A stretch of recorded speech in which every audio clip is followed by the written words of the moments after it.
주 크신 사랑이 안 미치는 곳이 없습니다. 이번 주 좀 바빴습니다. 참 목회한다는 게 바쁘면서도 너무나 감사하고 영예로운 일이라는 것을 참 한 주간 느낄 수 있었습니다.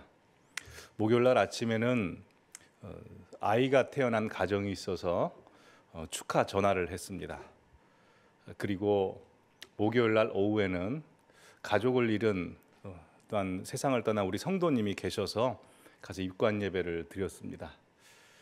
그리고 어제는 새 가정을 이루는 가정이 있어서 결혼식 집례를 했습니다. 우리 성도님들의 가장 중요한 인생의 결정적인 순간에 목회자로서 그 자리에 참여한다는 것이 얼마나 감사하고 영예로운 일인지 새삼 느끼는 일주일이었습니다. 근데 그 가정들을 다 살피고 함께 하면서 느꼈던 것은 하나님의 사랑이 안 미친 곳이 한 군데도 없었다는 겁니다. 새 생명이 태어나는 그 자리에도, 또한 가족을 잃고 슬퍼하는 그 자리에도, 또 새 가정을 이루는 그 자리에도 예수 그리스도의 보혈과 한없는 하나님의 사랑이 미치지 않은 곳이 없었습니다. 지금도 그 사랑이 이곳에 가득합니다. 비를 뚫고 오신 우리 성도님들 가운데 그 은혜가 오늘 더욱더 충만하게 넘치기를 간절히 기원합니다. 지난주에는 큰 빗소리와 솜만한 작은 구름을 보라라는 제목으로 하나님 우리에게 성령의 소낙비를 내려주십시오, 간절히 기도하는 마음으로 함께 말씀을 나누었습니다. 오늘은 빛처럼 불처럼 바람처럼 이라는 제목으로 역시 성령님에 관한 말씀을 함께 나누려고 합니다. 성령님에 관해 말씀을 나누는 것을 우리 하나님 아버지께서 좋아하실 줄로 저는 확신합니다. 왜냐하면 성령님은 우리 하나님 아버지께서 우리에게 약속하신 분이기 때문입니다. 사실 대부분의 사람들은 성령님은 예수님께서 승천하시기 이전에 내가 너희를 고아처럼 버려두지 않겠다라고 하셔서 보내주시기로 예수님께서 약속하신 분으로만 알고 있습니다. 요한복음 16장 보시면 예수님께서 내가 떠나가지 아니하면 보혜사가 오시지 않을 것이다, 근데 내가 갈 것이다 라고 말씀하셨기 때문입니다. 근데 보다 근본적으로 성령님을 약속하신 분은 우리 하나님 아버지십니다. 이것을 예수님께서 말씀하십니다. 예수님께서 승천하시기 전에 제자들을 모아놓고 누가복음 24장에서 이렇게 말씀하십니다. 볼지어다 내가 내 아버지께서 약속하신 것을 너에게 보내리니 라고 해서 하나님 아버지께서 먼저 성령님을 우리에게 약속해 주셨습니다. 그럼 언제 하나님 아버지께서는 성령님을 우리에게 약속해 주셨을까요? 구약 성경을 찾아보니 이사야서 44장에 보시면 내 영을 네 자손에게, 바로 내 복을 너의 후손에게 주리니 바로 성령님을 주시겠다고 약속하셨습니다. 에스겔서에서도 새 영을 너희 속에 두고 새 마음을 우리에게 주신다, 내 영을 우리 안에 두신다라고 말씀하셨고요. 요엘서 2장에도 보시면 그 후에 내가 내 영을 만민에게 부어주리니 라고 이미 우리 성부 하나님께서는 약속하셨습니다. 그래서 사도 바울은 에베소서 1장 13절에서 성령님을 표현하기를 약속의 성령이라고 말씀하셨습니다. 더 정확히 영어 성경을 보시면 The Promised Holy Spirit입니다. 즉 약속되어진 성령, 즉 성부 하나님께서 약속하시고 성자 예수님께서 그 약속을 받으셔서 우리에게 보내주신 성령입니다. 그래서 하나님께서는 누구보다도 우리가 성령님을 만나고 경험하기를 간절히 원하십니다. 근데 우리가 살면서 객관적으로 존재하는 실체라 할지라도 주관적으로 우리가 직접 만나고 체험하지 않으면 아무런 의미가 없지 않습니까? 예를 들어서 한 15년 전만 해도 저는 제 마음속에서 가장 큰 폭포는 제주도 정방폭포였습니다. 캐나다에 나이아가라 폭포가 있다는 것은 알고 있었지만 저는 나이아가라 폭포는 저에게 아무런 의미가 없었습니다. 근데 그 이후에 캐나다에 있는 나이아가라 폭포를 방문하고 나서부터는 제 속에는 제주도의 정방폭포는 다 사라졌습니다. 캐나다의 그 나이아가라 폭포의 그 어마어마한 폭포수, 그리고 그 매섭게 떨어지는 그 물을 보면서 그때부터는 제 마음속에 나이아가라 폭포밖에 없었습니다. 사람이 그렇습니다. 존재한다고 알고 있어도 지식적으로 아는 것은 그렇게 영향을 끼치지 못합니다. 내가 실제로 경험해야 하죠. 성령님도 마찬가지입니다. 성령님도 존재하고 계시다라고 알고 있는 것으로 그쳐서는 안 됩니다. 실제로 우리가 만나고 체험하고 경험해야 합니다. 근데 사실 육의 몸을 입고 있는 우리가 성령님을 경험하고 만난다는 거 쉽지 않습니다. 근데 오늘 본문에 보면 성령님이 우리에게 임하셨을 때 나타나는 특징이 있습니다. 바로 오늘 설교 제목이죠. 성령님은 우리에게 빛처럼 불처럼 바람처럼 임하십니다. 에스겔서 1장 4절 말씀 보시면 그발 강가에서 강제 노역을 하고 있는 절망 가운데 있는 제사장 에스겔에게 하나님이 나타나시는데 보시면 폭풍같이 나타나십니다. 그리고 그 속에 불로 나타났습니다. 뿐만 아니라 그 불에 빛이 납니다. 영어 성경 보셔도 stormy wind, brightness, fire라고 되어 있습니다. 근데 이 사건은 에스겔만 경험하지 않습니다. 교회가 처음 태동했을 때 오순절 성령 강림 사건도 동일하게 일어납니다. 사도행전 2장 말씀 보시면 호련히 하늘로부터 급하고 강한 바람 같은 소리가 있습니다. 그리고 3절에 보시면 불의 혀가 불이 나타납니다. 근데 그것이 그들에게 보였다라고 되어 있으니 빛이 나타납니다. 즉 성령께서 임하시는 교회, 성령께서 함께 하시는 성도에게 나타나는 증거는 빛, 불, 바람입니다. 그래서 오늘은 빛, 불, 바람에 대해서 성령님을 사모하는 마음으로 우리 성도님과 함께 은혜를 나누는 시간 갖겠습니다. 첫 번째로 성령님은 우리에게 빛으로 임하십니다. 여러분, 빛이 비치면 어떤 일이 벌어집니까? 어둠이 밝혀집니다. 어둠 속에 있는 것이 폭로됩니다. 어둠이 빛이 오기 전까지는 어둠인지도 모릅니다. 하지만 빛이 오면 어둠에 있는 모든 것들이 다 드러나기 마련이죠. 여러분, 성경에 사탄, 마귀, 귀신이란 단어가 많이 나올 것 같습니까? 많이 안 나올 것 같습니까? 많이 나오죠. 근데 구약 성경에 몇 번 나온지 아십니까? 구약 성경이 15번밖에 안 나옵니다. 4개 책에 15번밖에 안 나옵니다. 근데 신약 성경으로 와보시면 복음서 시작하자마자 복음서 안에는 사탄, 마귀, 귀신이라는 단어가 601번 나옵니다. 갑자기 많아집니다. 뿐만 아니라 구약 성경 보시면 위대한 선지자들이 있었습니다. 근데 축기 사역, 귀신을 내쫓는 사역이 그렇게 많이 나오지 않습니다. 가장 대표적인 사건이 다윗이 수금을 타서 악신이 든 사울의 악신을 내쫓는 그 사건이 대표적인 것이고 그 이후로 별로 나오지 않습니다. 근데 신약 성경으로 가보시면 신약 성경 중 복음서 중 가장 먼저 지어진 마가복음에 나오는 예수님의 첫 번째 기적이 뭡니까? 회당에 들어가셔서 귀신 들린 자의 귀신을 내쫓는 사건부터 시작합니다. 벙어리 귀신 들린 사람, 안진뱅이 귀신 들린 사람, 걷지 못하는 귀신, 다 귀신을 내쫓는 사건이 굉장히 많이 나옵니다. 자, 그렇다면 왜 구약 성경에는 사탄, 마귀, 귀신이라는 단어가 거의 등장하지 않다가 신약 성경 기하급수적으로 많아지고 또 구약 성경에는 귀신 쫓는 축기 사역이 별로 없다가 왜 신약 성경에서는 갑자기 많아질까요? 없던 귀신이 예수님 오시니까 와, 예수님 오셨다, 예수님 보러 가자 해가지고 갑자기 신약 성경에서 그런 귀신이 많이 나온 걸까요? 아니죠. 원래 구약 시대도 있었습니다. 근데 진리이신 빛이신 예수님께서 오시기 전에는 그게 안 드러난 겁니다. 근데 진리이신 빛이신 예수님께서 빛을 비추며 이 세상 가운데 오자 가장 먼저 발악하는 존재가 악한 사탄, 마귀인 것입니다. 우리도 마찬가지입니다.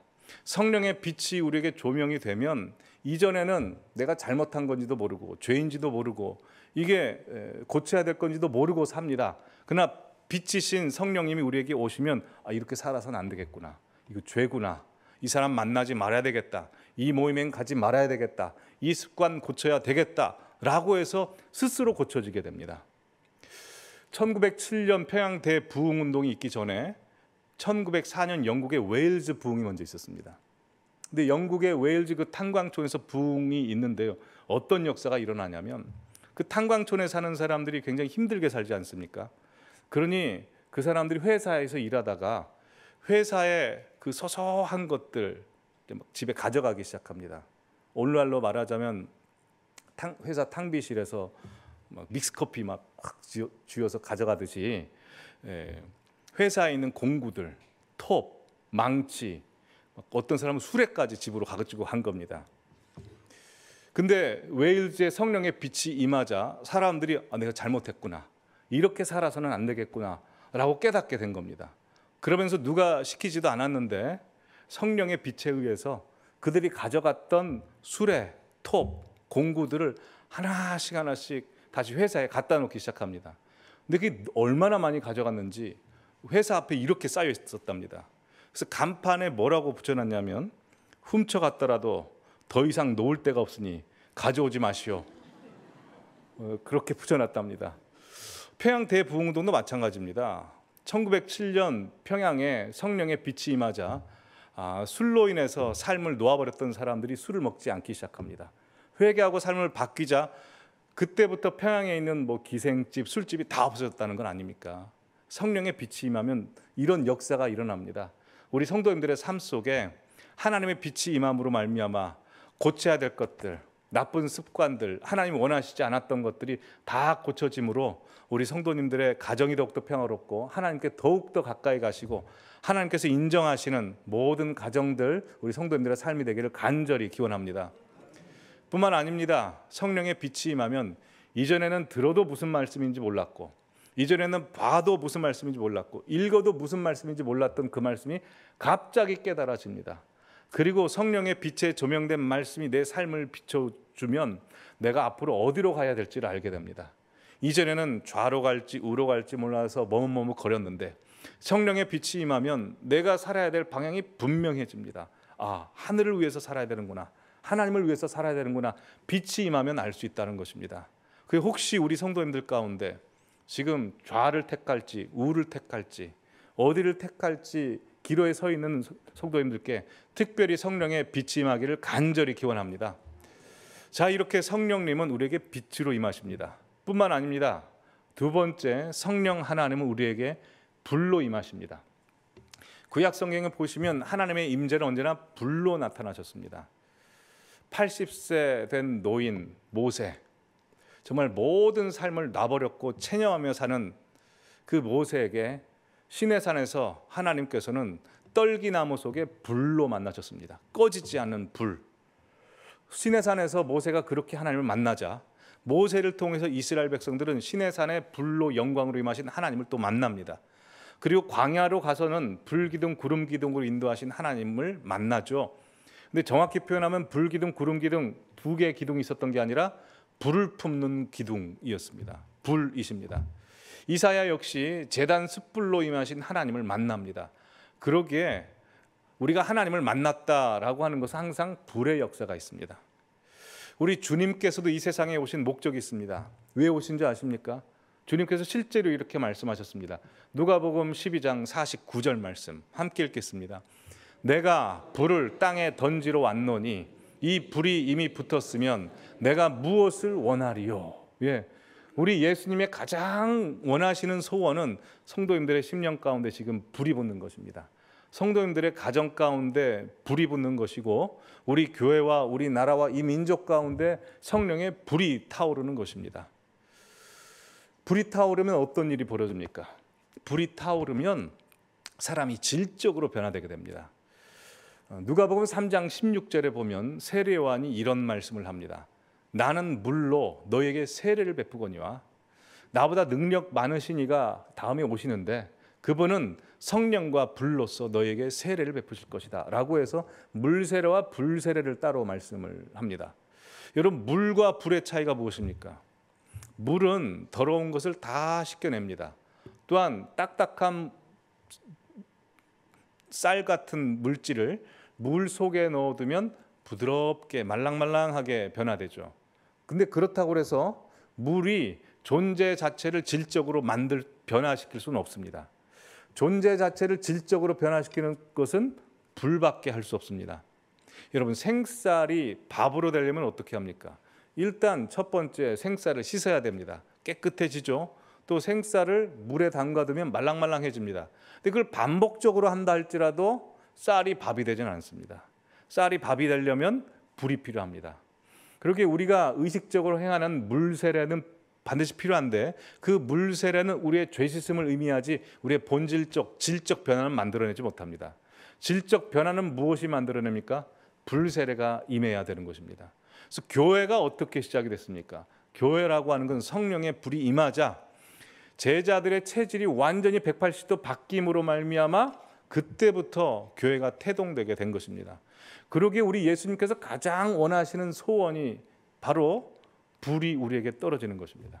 그럼 반대로 악한 사탄 마귀의 소원은 무엇일까요? 우리가 불 받지 못하는 것, 이미 받은 불 다 꺼버리는 것. 그게 사탄이 가장 원하는 소원이고 그것을 위해서 끊임없이 우리를 유혹하고 우리를 방해하고 우리를 공격합니다. 저는 예전에 사탄이 교회를 무너뜨린다고 생각했습니다. 근데 교회 안 무너뜨리더라고요. 사탄은 교회에 놔둡니다. 불만 뺏어갑니다. 예전에 저는 사탄이 목사님들로 하여금 설교 준비를 못하게 한다고 생각을 했습니다. 근데 그렇지 않더라고요. 설교 준비 잘하게 합니다. 근데 설교에 불을 뺏어가 버립니다. 저는 예전에 성도님들로 하여금 예수 못 믿게 하는 줄 알았습니다. 교회 못 다니게 하는 게 사탄의 가장 중요한 일이라고 생각했습니다. 근데 그렇지 않더라고요. 교회는 나오게 합니다. 근데 성도님들 속에 불을 뺏어버립니다. 찬양에도 불을 뺏어버리고 기도에도 불을 뺏어버리고 봉사와 헌신과 순종에도 불을 뺏어버리는 것입니다. 이게 사탄이 하고자 하는 일입니다. 얼마나 지금까지 그걸 공격해 왔겠습니까? 요한계시록에 7교회가 나오는데요. 그 7교회 중에 주님이 5교회를 책망하십니다. 왜 책망하신 줄 아십니까?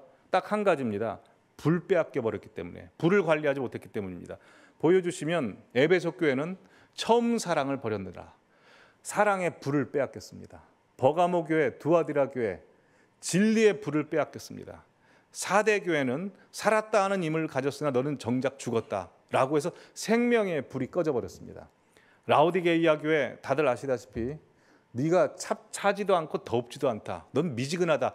토해버릴 것 같다 라고 표현하셨는데 미지근하다는 것은 무슨 뜻입니까? 옛날엔 뜨거웠다는 거죠. 근데 식어서 미지근해졌다라고 돼 있습니다. 그러니 초대교회 시절에도 이렇게 불을 빼앗겨 버렸으니 2000년 교회 역사가 흘러나오면서 얼마나 수많은 교회들이 불을 빼앗겨 버렸겠습니까? 신학교도 마찬가지입니다. 저는 예전에 사탄이 신학교를 없애려고 한다고 생각했습니다. 근데 그렇지 않습니다.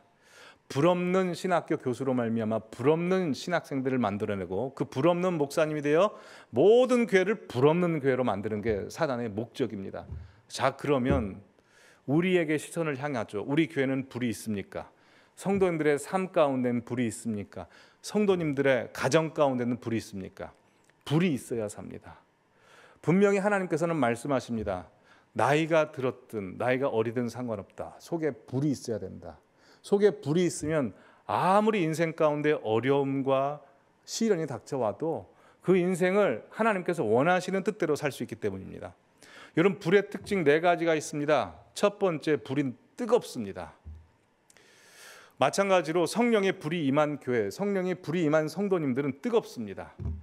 소리를 크게 지른다가 아니고요. 항상 뜨겁습니다. 말씀을 들을 때도 괜시리 뜨거워집니다. 성도님들 혹시 지금 마음이 막 뜨거워지십니까? 뜨거워지셔야 되는데.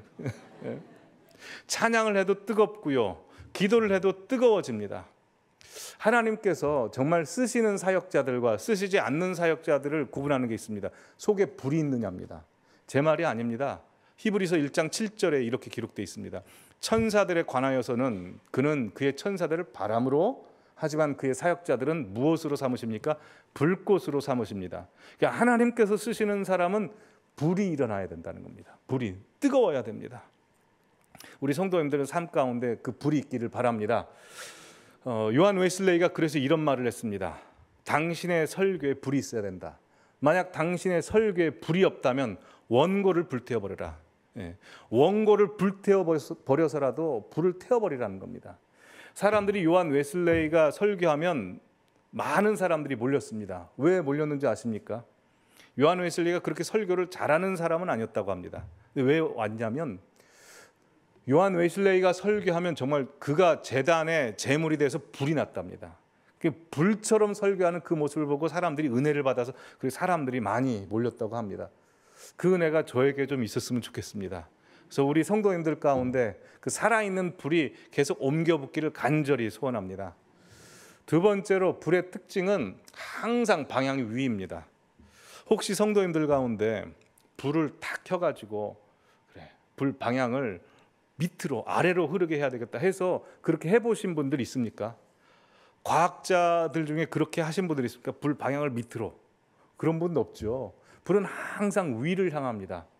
그래서 성령의 불이 있고 성령이 함께 하시는 사람의 특징은 항상 땅의 것에 관심을 두지 않습니다. 위의 것에 관심을 둡니다. 찬양이 좋고요. 말씀 듣는 게 좋습니다. 항상 하나님의 나라에 대한 열정이 생깁니다. 지난주에 장례식과 우리 성도님의 장례식과 또한 어제는 성도님의 결혼식 집례를 했습니다. 그 두 집례를 하면서 하나님께서 큰 은혜를 주셨는데요. 장례식의 주관자가 하나님이셨고 결혼식의 주인공이 하나님이셨습니다. 성령 충만함이 있기에 그 가장 결정적인 순간에 그 집례가 다 하나님을 향하고 있었습니다. 얼마나 은혜스러웠는지 모릅니다. 그러기에 우리 성도님들의 삶 가운데서 성령의 불이 타오름으로 말미암아 땅의 것에 천착하지 아니하시고 위의 것, 하늘의 것을 바라보며 사시는 모든 분들 되시기를 바랍니다. 세 번째로 성령의 불이 우리에게 오면 성령의 불의 특징은 우리의 죄악과 불순물을 태워버리십니다. 히브리서 12장 29절 말씀 보시면 우리 하나님은 소멸하는 불이심이라 라고 되어 있습니다. 소멸되어진 불이 아니고 소멸시키시는 불입니다. Consuming fire입니다. 무엇을 소멸시키실까요? 예, 우리의 나쁜 습관들, 우리 속의 절망들, 번민들, 아픔들, 죄들, 나쁜 고정관념들, 성령께서 오시면 그 모든 것을 태워버리십니다. 그래서 내 안에서 부흥이 일어나면 가장 먼저 이루어지는 것이 내 속의 죄악들이 태워집니다. 교만이 태워지고 겸손으로 바뀌어지게 됩니다. 악한 생각이 아니라 선한 생각으로 바뀌어지게 됩니다. 하나님의 놀라운 역사가 그렇게 일어납니다. 네 번째로 불의 특징은 번져간다는 겁니다. 나 혼자만 불타는 것이 아니라 은혜가 옆 사람에게로 계속 번져갑니다. 이번 25일 특별 감사 새벽 기도회를 하면서 한 분의 은혜가 다른 분에게로, 다른 분의 은혜가 또 다른 분에게 계속 흘러가는 것을 볼 수 있었습니다. 눈물이 많아지고 위를 향하고 하나님의 은혜가 충만히 넘치는 새벽 기도였습니다. 오늘 이곳에 계신 모든 분들이 그 성령의 불로 말미암아 가정에 그 불을 붙이시고 일터에 불을 붙이시고 사회에 나가서 성령의 불을 붙이시는 분들이 되시기를 바랍니다. 이렇게 성령의 역사는 우리에게 불로 나타납니다. 뿐만 아닙니다. 성령님이 우리에게 나타나실 때는 바람으로 나타나십니다. 요한복음 3장 말씀 보시면 바람이 임의로 불매 네가 그 소리는 들어도 어디서 와서 어디로 가는지 알지 못하나니 성령으로 난 사람도 임의로 부는 바람처럼 되도다 라고 되어 있습니다. 영어 성경으로 보면 The wind blows where it wish입니다. 바람이 원하시는 대로 소원하시는 대로 분다 라고 되어 있죠. 성령님의 역사도 마찬가지입니다. 성령님은 우리가 주관할 수가 없습니다. 통제할 수가 없습니다. 어떤 성령의 역사 은사 받은 사람이 내가 안수하면 다 넘어지고 내가 안수하면 다 방언받고 귀신 나가고 내가 안수하면 다 병 고친다 라고 하시는 분들이 만약 계시다면 그분은 가짜입니다. 왜냐하면 성령님은 우리가 마음대로 할 수 없습니다. 성령님은 우리가 계획하지 않은 시간에 임의로 호련히 역사하십니다. 그래서 사도행전 2장 2절도 보면 성령의 역사는 가르쳐주지 않았습니다. 호련히, suddenly, 갑자기 임하시는 것입니다. 갑자기 임해서 우리의 삶을 통째로 바꿔놓으십니다. 보시면 sound like the blowing of a violent wind입니다. 우리를 완전히 뒤바꿔버리는 성령의 역사입니다. 여러분 지구상에 바람이 1시간 동안 불지 않으면 지구상에 존재하는 모든 생명체는 다 죽는답니다. 바람이 불어야 공기가 정화가 되고 순화가 되기 때문에 그렇습니다. 그래서 미국 오데오 주변에 사는 사람들의 건강 수치를 조사해 봤더니 다른 지역에 사는 사람들보다 훨씬 월등히 높았답니다. 왜냐하면 오데오에서 불어오는 신선한 바람 때문에 그들이 건강하게 되었다는 것이죠. 영적으로도 마찬가지입니다. 하나님께서 우리를 지으셨을 때 그냥 흙으로만 지으셨다면 우리는 그렇게 영적인 새바람을 원하지 않을 것입니다. 근데 하나님께서 우리를 지으셨을 때 흙으로만 지으신 것이 아니라 마지막 그 순간에 루하흐, 숨, 생기를 후 하고 불어넣으심으로 말미암아 우리가 살아있는 생명이 되었지 않습니까? 그래서 우리 성도님들 한 분 한 분은 다 영적인 존재입니다. 그래서 성령의 새바람이 불지 않으면 답답하죠. 그렇지 않습니까? 이 강단에서 성령의 새바람, 은혜가 내려지지 않으면 너무 답답하다, 못 살겠다 하시는 분들 굉장히 많습니다. 그러나 강단에서 우리 교회에 성령의 새바람이 불면 이제 살겠습니다, 내가 이제 살겠습니다 하시는 분들 굉장히 많습니다. 아무리 어렵고 힘들고 고통스러운 일이 벌어져도 하나님의 새바람이 나의 가슴속을 치고 들어오시면 그것이 나를 살아있게 만드는 겁니다. 그러기에 항상 성령의 새바람이 우리 교회 성도님께 있기를 간절히 기원합니다. 또한 바람 정말 놀랍습니다. 우리나라에는 뭐 토네이도 같은 것이 없지만 미국에 가끔씩 영상 보면 막 토네이도 부는데 난리가 아닙니다. 집이 다 날아가 버리고 차가 다 날아가 버립니다. 바람이 어마어마합니다. 성령의 바람을 맞은 사람도 마찬가지입니다. 여러분, 베드로는 자기 목숨 때문에 목숨이 두려워서 예수님을 3번 부인했습니다. 그런데 베드로가 성령의 새바람을 맞고 나서 그가 사람들 앞에 전혀 두려워하지 않고 너희가 예수를 죽였도다, 너희가 죽인 예수님을 하나님이 살려내셨도다 라고 담대하게 복음을 전할 뿐만 아니라 그 설교로 말미암아 3,000명, 5,000명이 주님 앞에 돌아오는 역사가 일어납니다. 미약했던, 연약했던 베드로가 성령의 새바람을 맞으니 그는 영적인 토네이도를 일으켜 버리는 것이죠. 스데반도 마찬가지입니다. 사무엘상 사도행전 6장 10절 말씀 보시면 스데반이 지혜와 성령으로 말함을 그들이 능히 당하지 못함으로 라고 되어 있습니다. 성령의 새바람이 우리에게 들어오면 주변에 우리가 좀 두렵고 힘든 사람들이 있어도 그 사람들이 감당하지 못합니다. 성령의 새바람이 우리 성도님들과 성도님들 자녀들에게 불어와서 정말 감당하지 못한 사람을 보고 두려워하지 않는 역사가 있기를 간절히 바랍니다. 사도행전 17장에 보시면 이런 성령의 새바람을 맞은 사람들을 또 이렇게 표현합니다.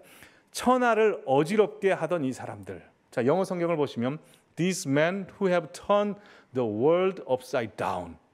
성령의 새바람을 맞은 사람은 세계의 쥐축을 뒤흔들어 버리는 것입니다.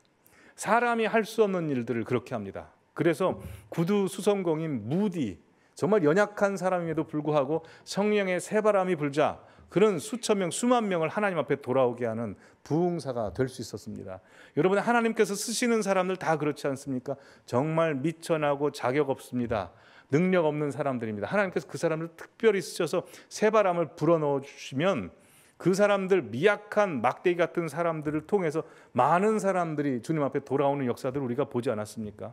이게 부흥의 역사고 이게 하나님께서 일으키시는 역사입니다. 성도인들의 삶도 마찬가지입니다. 미약한 무디, 미약한 모세, 미약한 베드로에게 성령의 새바람이 와서 그들이 전 세계를 변화시킬 수 있었다면 성도님들에게 새바람이 불면, 성도님들 가정에 새바람이 불면 성도님들의 가정뿐만 아니라 성도님들 주변에 있는 모든 하나님께서 주신 지경이 다 변화될 줄로 믿습니다. 그래서 사도 바울도 이렇게 사람들이 표현했습니다. 너는 전염병 같은 자라, 코로나 같은 자다라고 했습니다. 근데 사람들이 그렇게 이야기했지만 사실 영적으로 보면 정말 선한 영향력을 수만 명, 수천 사람들에게 퍼뜨린 사람이 있죠. 자, 정리하겠습니다. 성령님께서는 우리에게 빛처럼 오십니다. 또한 불처럼 오십니다. 그리고 바람처럼 오십니다. 우리 성도님들에게 성령님이 빛처럼, 불처럼, 바람처럼 임하기를 바랍니다. 그러면 성도님들의 삶이 빛처럼, 불처럼, 바람처럼 변화될 줄 믿습니다. 2000년 전 아주 조그만 예루살렘이란 땅덩어리에 예수님께서 아무도 주목하지 않을 때 십자가를 지시고 부활하시고 승천하시고 그리고 성령을 보내주셨습니다. 그리고 2000년이 흐르는 동안에 그 작은 땅덩어리에서부터 복음의 역사, 복음의 지경이 계속해서 넓혀졌습니다. 참 신기한 일입니다. Gospel Map이라는 영상이 있습니다. The Spread of 크리스찬이티라는 영상인데요. 예수님이 이 땅에 오셨을 때부터 지금 이 시대까지 복음의 지도가 어떻게 확장되었는지 영상을 준비했습니다. 한번 보시죠.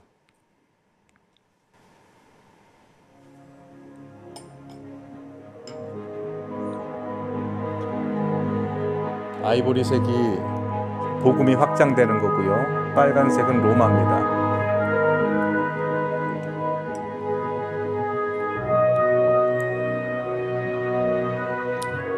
로마는 무너졌고 비잔틴 제국이 들어서도 복음은 계속 확장됩니다. 이슬람이 태동되고요.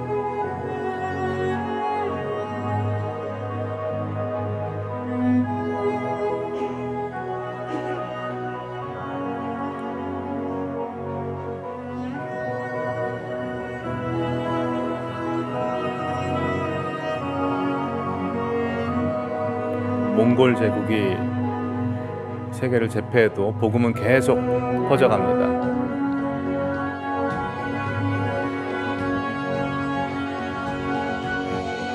그리고 1500년대 복음이 아메리카 대륙으로 흘러갑니다.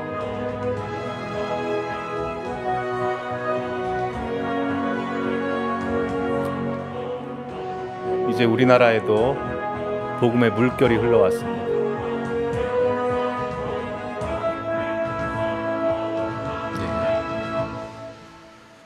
지금 이렇게 되었습니다.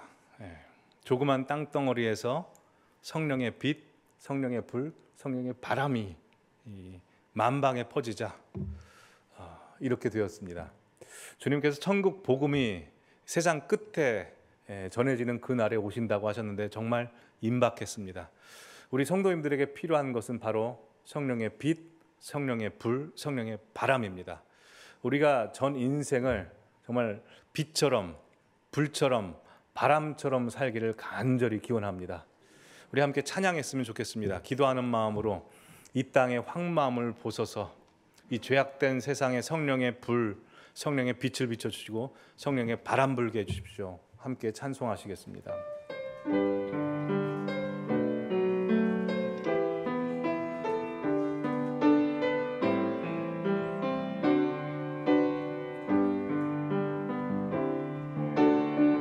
이 땅의 황무함을 보소서.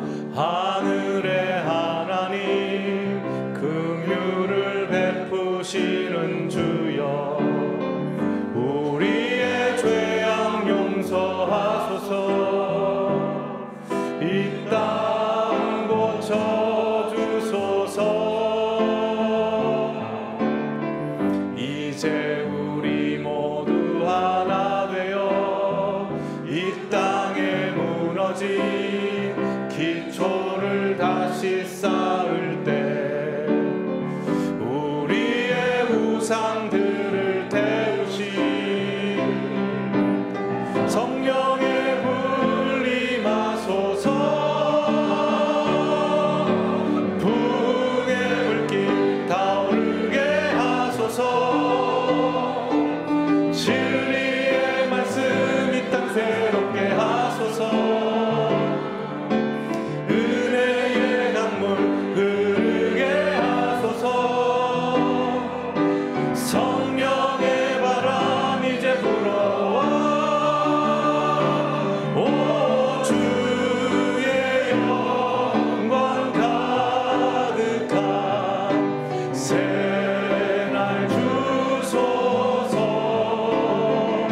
오 주님 나라 이 땅에 임하소. 붕의 불길 타오르게 하소서. 진리의 말씀 이 땅 새롭게 하소서. 은혜의 강물 흐르게 하소서.